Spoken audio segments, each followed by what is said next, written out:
después de la convención, por todos conocida, de la Unión Cívica Radical, decidieron, mejor dicho, seguir en Cambiemos. ¿Qué modificar?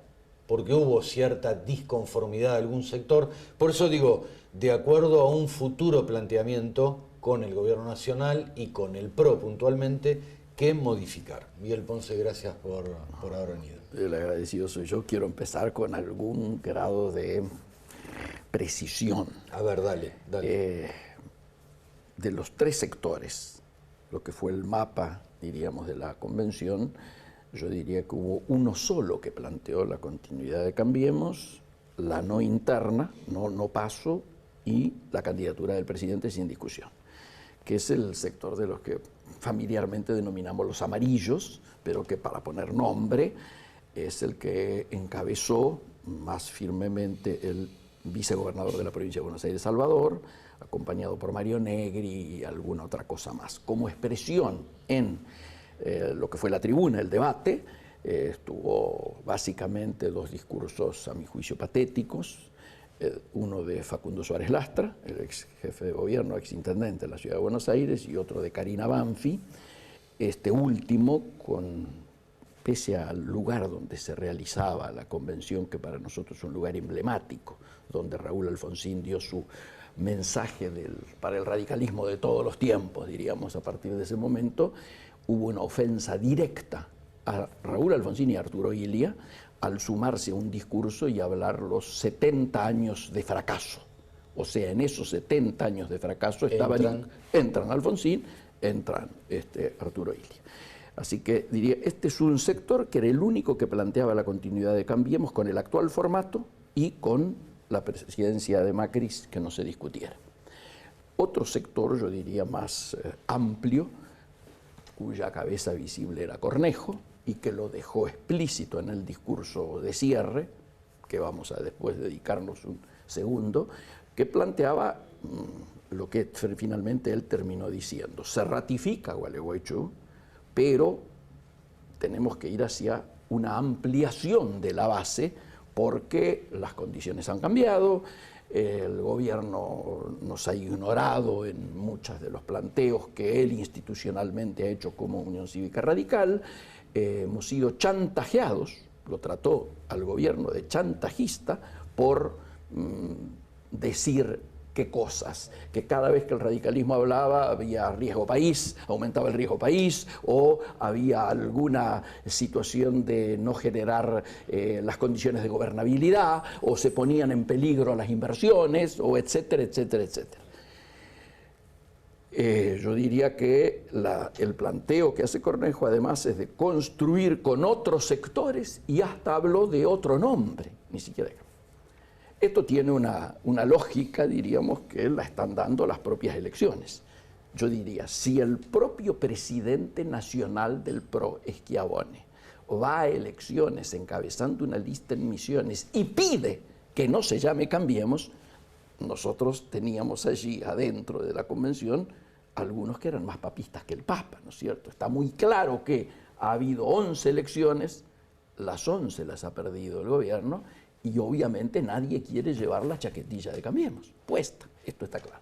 El tercer sector al que yo adscribo había hecho pública su posición el sábado y domingo previo a la elección con la adhesión a una declaración que encabezaba con la firma Jorge Sapie como convencional, el presidente de la convención, y que seguíamos 70 convencionales de todo el país, que resultó la declaración que contó con más adhesiones previo a la convención. Yo tengo que decir, llevo 50 años de partido, no tendría que, no es políticamente correcto, porque de chaval edad, y en 50 años no vi una cosa igual en términos de interferencia externa y de presión externa sobre una convención del radicalismo como ocurrió ahora. Quiero decir, hemos pasado, para simplificarlo, del comisariato de Lilita Carrió, que nos manejaba desde afuera, como lo dijo explícitamente alguna vez, al comisariato de la jefatura de gabinete de Marcos Peña, que aparecían en los diarios expresados en las semanas anteriores diciendo que poroteaban la convención radical. Sí, es público esto, es muy ¿no? público, esto no estoy contando ninguna infidencia, pero que se nos manifestó de manera muy concreta el día previo a la convención, la noche previa a la convención y el día de la convención. ¿De qué manera? Ya con una situación, diríamos, confirmatoria, pero grosera. El hecho empieza el día domingo cuando nos reunimos en el Comité Nacional, Ricardo Alfonsín, Casella, todos los amigos que de alguna manera esperábamos convencionales del interior, que eran muchos, y cada una de las delegaciones que venía nos iba contando de que, bueno, íbamos a ser 6, pero en realidad vamos a terminar siendo 4, porque a 2 los apretaron, entre comillas, o 2 no vienen, o alguno resolvió venir y iba a estar en contra. Es decir, este tipo nos empezaron a confirmar las presunciones que no habían sido ocultadas de intervención directa.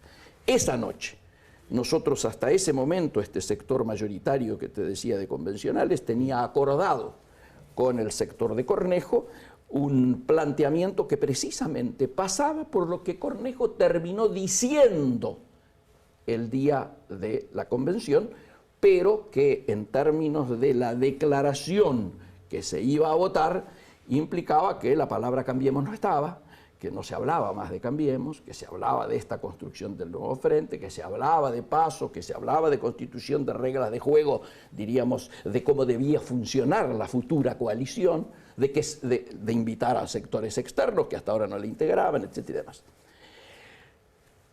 Finalmente, esa noche hubo una presión también muy fuerte en la Casa de Corrientes, donde se realiza el encuentro entre el sector que encabezaba Salvador, ¿no es cierto?, los sectores amarillos, y el sector de Cornejo, y termina saliendo lo que salió, que lo que salió fue vendido como una adhesión a Cambiemos, una ratificación. Esto no es así.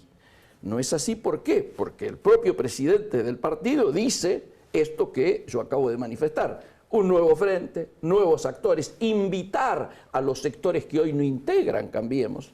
Queremos ir a unas PASO, discutimos inclusive la fórmula presidencial, queremos hacerlo con los mecanismos de juego de la democracia. Y se constituye precisamente una comisión integrada por miembros del Comité Nacional que debe, antes del día 12, elevar a la mesa del Comité Nacional las alternativas posibles, las mejores, que interpreten precisamente el espíritu de la convención. Claro, por las alianzas, ¿no? Por las alianzas que hay que mantener. El día 12 vence y luego después viene lo del 22, que es el tema ya de las listas. Pero el día 12 es el día D. Esto permite, desde nuestra lectura, que cada una, y esto es lo votado, que cada uno de los sectores pueda avanzar en tratar de traer la mejor alternativa para plantear a la mesa del Comité Nacional, que deberá decidir cuál de ellas es la aceptada. De hecho, nosotros estamos trabajando y seguimos avanzando en lo mismo que veníamos antes, que es que confluir en la alternativa que hoy está encabezando Labaña, Consenso 19, y tratando lógicamente de que un movimiento nacional como el nuestro, extendido a lo largo y ancho del país, que es el Movimiento Nacional por la Democracia Social, que quiero decir que es el único movimiento interno hoy dentro de la Unión Cívica Radical y el primero que nace después de Renovación y Cambio del 72, cuando surge en el Cine Real de Rosario con Raúl Alfonsín, la fórmula Alfonsín-Storani para pelear la candidatura después nacional. En ese marco nosotros estamos trabajando y avanzando en el tema con Roberto Labaña. Obviamente queremos hacer una cosa más amplia. ¿Desde qué perspectiva? Desde ofrecerle a la sociedad una alternativa que excluya a los polos de la famosa grieta, porque entendemos que si nos sumamos a uno de los polos de la grieta, en realidad estaríamos profundizando la grieta. Es decir, si se va con el PRO, vamos a estar sumándonos a un polo de la grieta, y de la misma manera que si fuéramos con el kirchnerismo, ¿no es cierto?, estaríamos sumándonos a otros. Nosotros estamos pretendiendo aparecer claramente, ofertándole al pueblo una alternativa que signifique poder elegir no entre el fracaso del presente o el fracaso del pasado, sino entender puentes. Después sí va a haber que hacer. Ese gobierno que surja de allí va a tener que hacer una convocatoria, ahora sí, a todos, porque obviamente la profundidad de la crisis hace de que nosotros no podamos plantearnos ninguna posibilidad de salida si no hacemos una convocatoria a todos los sectores, a un consejo, a la Constitución. Primero, un acuerdo político, económico y social, que se materialice en términos de ley, con iniciativas que ya vienen de los tiempos del senador Mario Lozada, Federico Storani, etcétera, que es un consejo político, económico y social donde estén las organizaciones del trabajo, las organizaciones representativas de la industria, de las cooperativas, de las universidades y todos los partidos políticos con representación parlamentaria. Hacia eso queremos ir. Nos queda un minutito. Por favor. Miguel, un minuto. ¿Se ven entonces, en síntesis, con otra representatividad de acá en adelante? Nosotros vamos a hacer los esfuerzos de aquí al 12 para precisamente elaborar la mejor alternativa. Ojalá el Comité Nacional coincida con nosotros en esta lectura. Gracias, Miguel Ponce. Gracias a vos, Jorge. Pausa.